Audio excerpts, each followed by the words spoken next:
G'day everybody and welcome to another set of Alliance videos with Governor from the Pirate Horde. You can see here we've been matched with the Seismic Empire. There's 33 flags left on our side and 40 on their side of things. The war scores are extremely close. There's a 96k on our side and a 96k on their side. There's about 50 points difference between our two alliances at the time of matching. Unfortunately, on the battlefield itself, there are two less players on their side. So the reason that the war scores can still be so close is due to other factors in it. So some of the targets, I'll go after Raz and Starlynk and HostileOx as three definites. After that, we'll probably pick up maybe MajorFab and I don't know, maybe Xznon, Rich or something like that. Anyway, we're going to start off with Raz. Raz has a Parvati tank. So I'm going to go in with my red team because it's got Brock, who is, come on, hit the right button. All right, sort by element. It's got Brock in that team who is able to dispel the buffs of 3 enemies, which is good against Parvati tanks, seeing as Parvati gives a armor generation to, you guessed it, 3 allies, including herself. So we've got our brand new Firewing Trig leveled up, and I'm just going to swap Jocasta to have a speed gun actually. So we'll give that from Blair, and that's about right. Yeah, so my brand new Firewing Trig, which I've equipped to Ridge, because it's got that resist, and hopefully Ridge is going to be able to resist his mana stopping ailment that he gives himself. I don't have any red tiles, which I've now managed to resolve. I've got a red match onto Parvati, which leaves me with a red match onto Mortis on the left-hand side there, which should kill Mortis off. He does have a dodge gun equipped to him, so which just kicked in twice out of 3 tiles. Always a good way to start. Gonna go on Brock, clear the ailment, and then follow up with Blair and Ridge. No, why would you target her? Wish she had have targeted Cooper, because then at least the charge element would have gone on to Parvati as well. Because it looks like I'm not going to be able to make any decent red match. Nice cascade of yellows. Very nice cascade of yellows, but absolutely no value to me. And now I'm going to get whacked. 1 or 2 crits. 2 crits. Followed by Brock targeting the middle. Alright, well this is going more the direction of catastrophically than semi-usefully. If Ksenia can survive 1 more turn, I might be able to not pull it back because didn't get anywhere with that. So that was a great way to start a set of war hits. So I made an absolute meal of that. Mortis should be dead, but he dodged 2 out of 3 hits. And yeah, the rest of it didn't really go nicely either. Grab HostileOx now. Gonna go with yellow, or at least the first yellow team, which is 8-bit Giselle Cooper, Sabotai, and Aiko. So we'll just switch Aiko to have the speed gun, Sub to have the dodge and speed gun, and that should be about right in terms of weapons. Alright. Now, if I can get all those yellow tiles I had in that previous match to come forward into this one as well, it'll be a nice easy fight, but I don't have the same number of yellow tiles. I will try to make this, which worked out, which gives me a couple more yellow tiles. So the idea there was basically to save my yellow tiles, wait a turn. He is just outside of half HP, so I'm going to target Horde instead.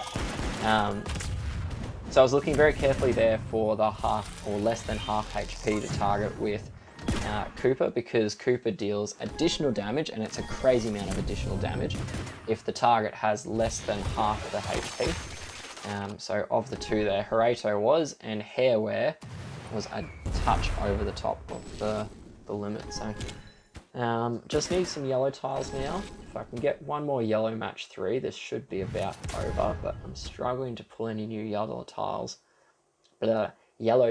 into the battlefield or the board in a semi-matchable position. Now, Goldman's going to hit me.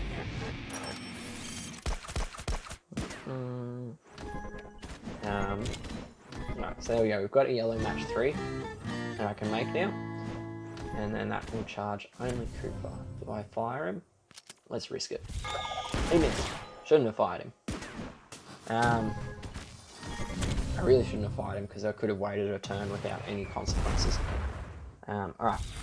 Sub followed by Giselle, which kills off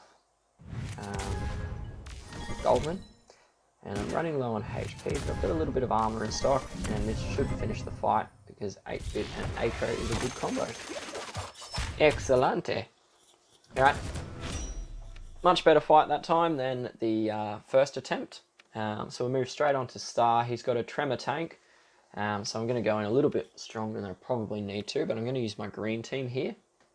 So I've got double Emma, Hairwear, Melter, and we'll grab Wyatt.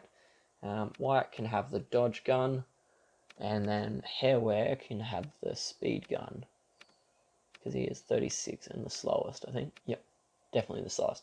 Alright, he can have the Relic Hunter Bargo.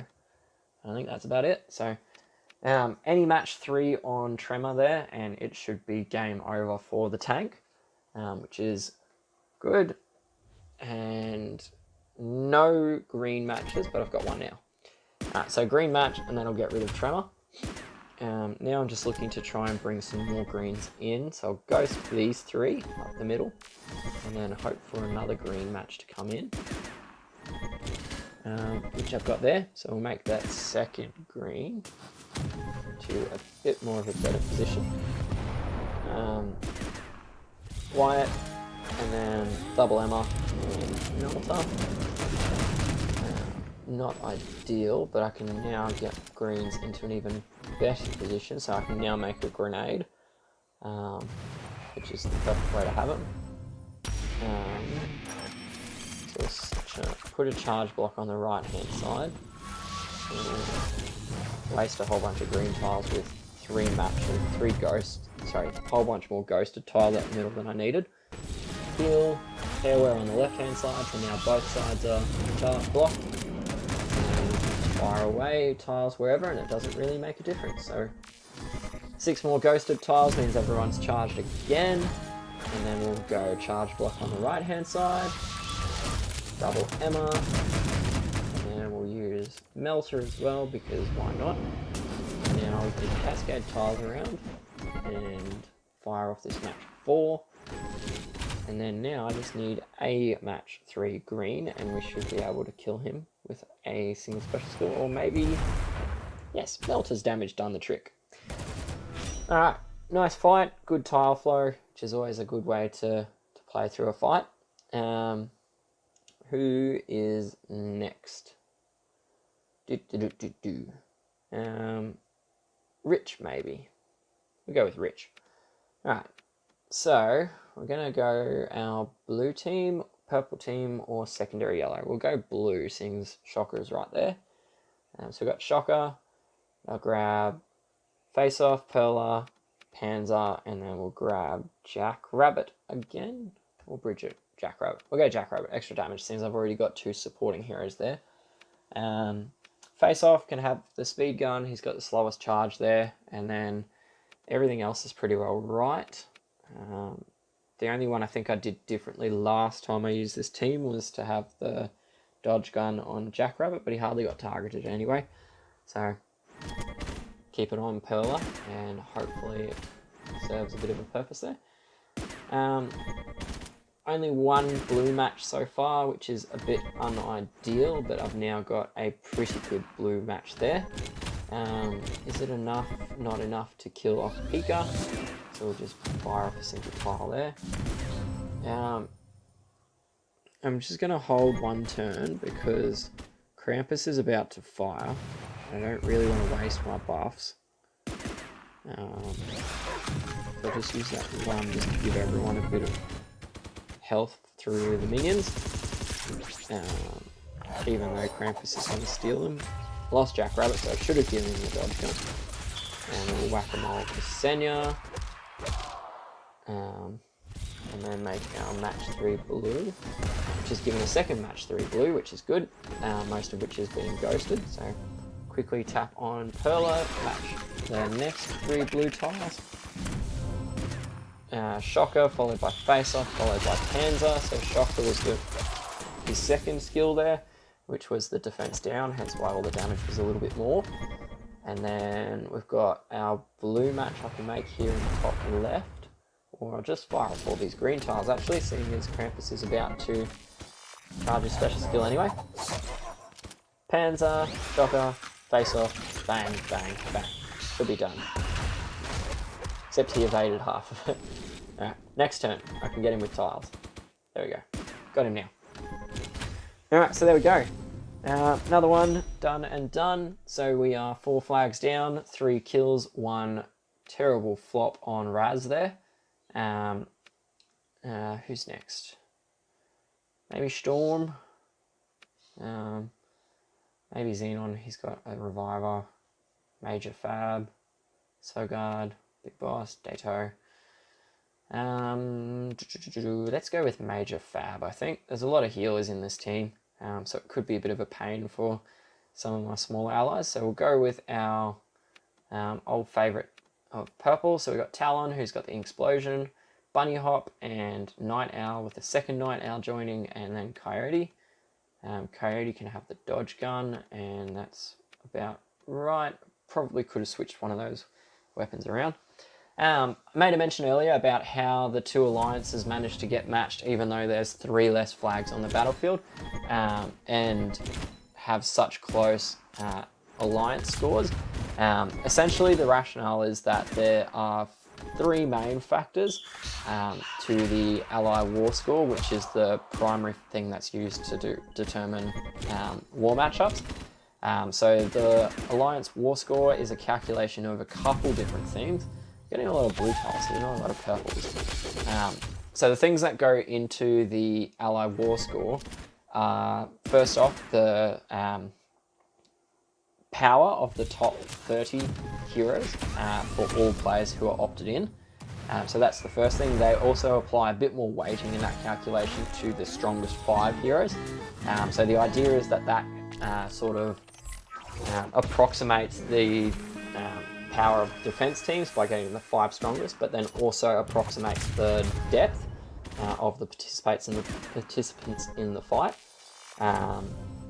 So that's the first component. The second component is like the first, except it's based on the weapons. So it approximates the best 5 weapons of opted-in players.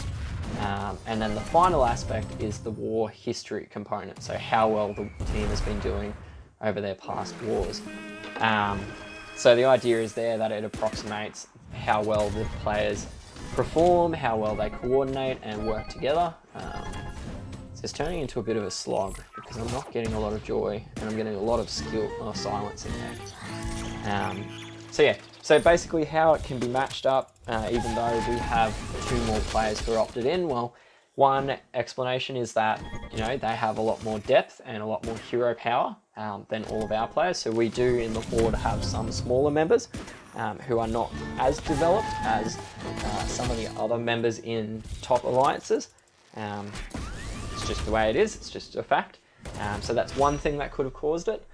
Another thing that could have caused it is maybe if the Seismic Empire had had a good run of wars, so they're actually very high scoring based on their history. So wins and losses, if they had a lot of wins and losses, it could have bumped them up in their score.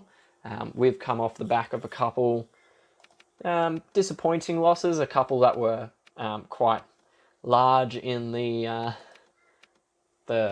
for and against kind of thing. So in the last 10 wars, I think we've won. We've lost 5 and won 5, so it's not the best for and against there, but it's not too bad either. Yeah, we got a couple of bad matchups and a couple of just really bad wars that were in there. So that could be another explanation about why the 2 alliances matched despite having the fewer things and why they've got such similar war scores. And then, you know, there is also the other side of things where there aren't actually that many top alliances. So matchmaking at the top can be quite terrible at times. That's just part of the parcel, really. But yeah, how it explains why we've got almost identical war scores, well, I think it's a combination of them having a bit more depth across the board than we do necessarily, so their hero and weapon power scores will be higher than ours, but then also I think they might have a better war history in recent times. So yeah. Anyway, this fight here obviously went in with yellow. It's turning out quite well. I've just got to get one more yellow match here, and that'll be the end of Xznon, and then that should complete my war hits in a nice fashion. One more yellow match, which I'm struggling to actually pull out. So I've got a blue match I can make, or I can just toss tiles. There we go. Tossing tiles works. So in the end, I had one terrible fight against Raz. I'll look back over it at a later date, see if there's anything I probably could have done differently. The gut instinct is to always blame the boards, but if you go back and you watch them, if you record your hits, you actually might find a couple of things that are a little bit different that you probably could have done differently and better. So yeah, that's about it for this set of hot fights. As I said, there was that terrible one on Raz where Mortis is only alive because he dodged, and if he hadn't dodged, it could have been quite different. So yeah, that's really about it. There are 35 flags on their side, 27 on ours. We did have that 3-person advantage. And points per flags, where's my calculator? There it is. I can't be bothered. Too much stuff to worry about typing it in here. Anyway, the points per flag is actually very close. Eyeballing it all, and it has been the whole way through this war. So yeah, that's really about it for this video. I hope you guys enjoyed, and I will catch you guys all in the next one. Cheers. Bye.